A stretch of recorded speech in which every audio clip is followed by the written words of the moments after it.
소장님이라고 불러야 되나요? 탐정님? 한국에선 탐정이라는 단어를 못 쓰죠. 불법이니까요. 흥신소라고 생각하면 될까요? 탐정, 이른바 민간조사원이라고 불리는 사람들. 해외 경우 실종자 수색에서부터 증거 수집, 보험 범죄 조사, 산업 스파이 추적 등으로 활동 영역이 점차 넓어지고 있습니다. 공권력의 인력 부족으로 이들의 수요는 전 세계적으로 갈수록 늘고 있는데요. 우리나라에서도 민간조사원의 활동과 시스템을 입법화하자는 목소리가 높아지고 있습니다.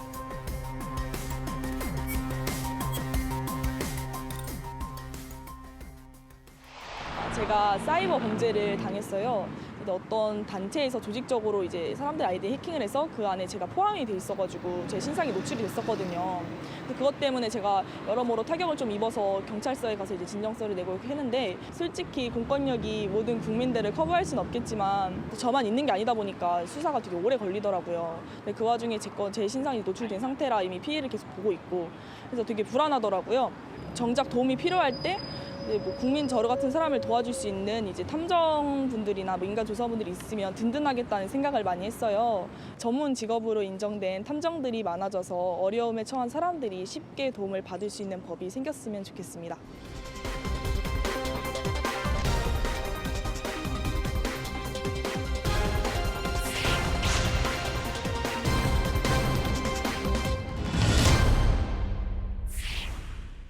우리나라뿐 아니라 해외 여러 나라에서도 과연 국가제도만으로 국민의 권익을 충분히 보호할 수 있을 것인지에 대한 의문이 일고 있습니다.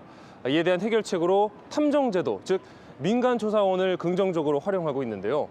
이에 발맞춰서 민간조사원들의 활동 범위도 넓어지고 활동 업무도 다양해지고 있습니다.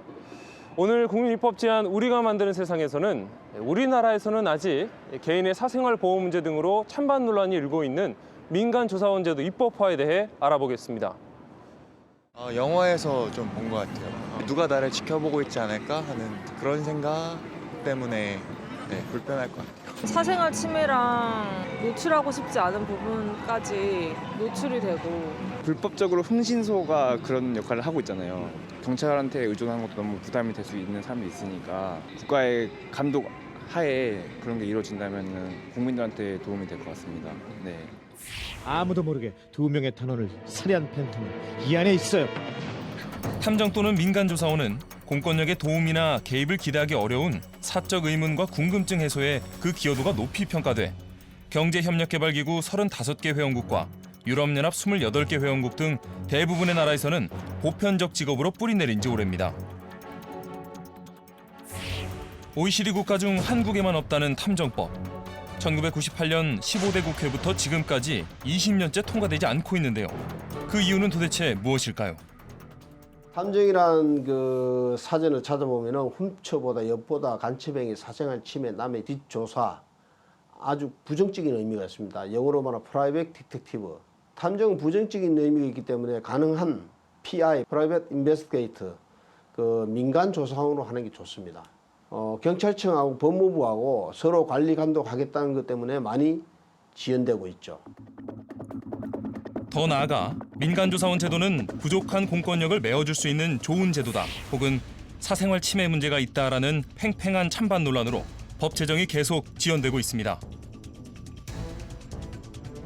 헌법재판소는 2018년 6월 신용정보법 위반 등 사생활 침해에 해당하지 않는 부분에 대해서는 탐정행위 전체를 금지하지 않는다고 판시했고, 경찰청도 합당한 탐정 업무까지 무조건 금기 시행 관행은 법리와 시대상으로 보아 온당치 않다고 판단하고 민간조사원의 활동을 인정했습니다. 하지만 법적으로 인정하고 지원한 건 아니라서 흥신소나 심부름센터 같은 곳들이 성행하게 된 겁니다. 그래서 민간조사원 제도의 도입을 원한다는 입법 제안자를 만나 이야기를 들어봤습니다.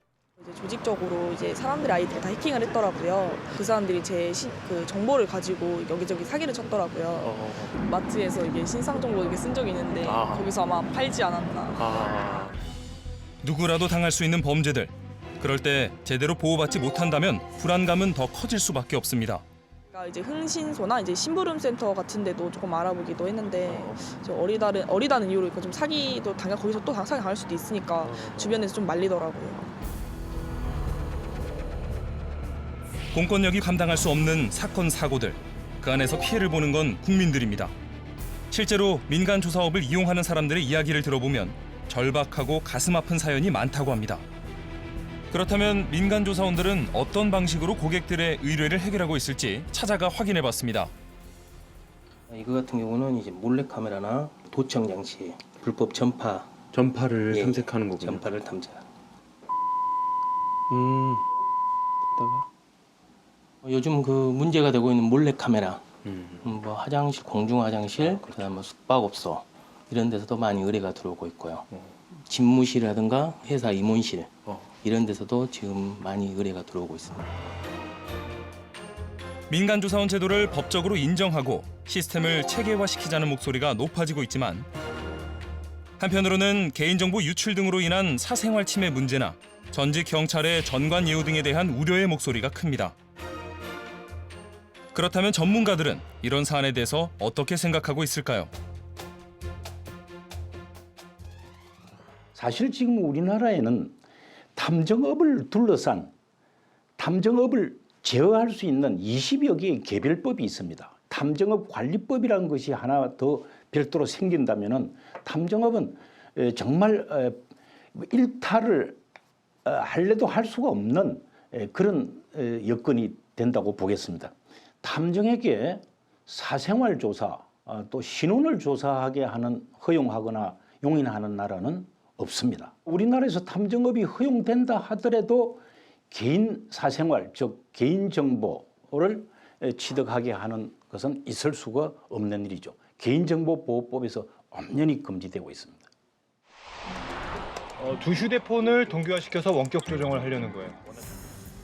실제 유사 탐정업체로 성행하는 심부름센터나 흥신소 중 일부 업체들은 직무 수행이라는 목적으로 사생활 침해 등의 불법 행위가 빈번하게 일어나고 있습니다.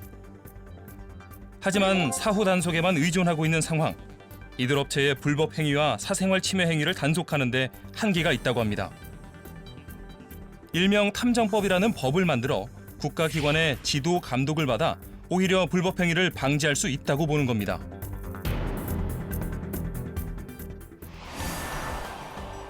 그렇다면 해외의 경우는 어떨까요? 미국 대부분의 주에서 민간조사원으로 일하려면 면허가 필요합니다. 시카고주의 경우 민간조사원에 대해 $1,000,000 배상 책임 보험에 가입하도록 해 소비자를 보호하는 안전장치를 만들었고, 세계 최대 규모의 민간조사원을 보유한 일본은 2006년 탐정업 업무의 적정화에 관한 법률을 제정해 국가가 관리 감독할 수 있는 법적 근거를 만들었습니다. 헌법재판소의 판시와 행정해석 등으로 탐정업 희망자들이 전국에 8,000명이 현업을 하고 있지 않습니까? 그 현업을 질서정연하게 발전할 수 있도록 견인하고 관리해주는 탐정업 관리법을 제정하는 것이 가장 바람직하다고 봅니다.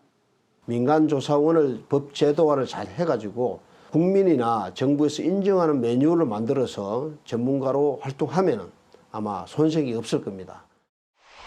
일명 탐정법이라 불리는 민간조사원법. 아직은 법과 제도가 미비하고 개인정보 유출 등 사생활 침해 문제로 찬반 논란이 계속되고 있는데요. 탐정 활동을 제대로 관리 감독하고 인정하는 법이 있어서 어려움에 처한 국민들에게 도움을 줄 수 있다면 적극적인 입법을 고려해봐야 되지 않을까요?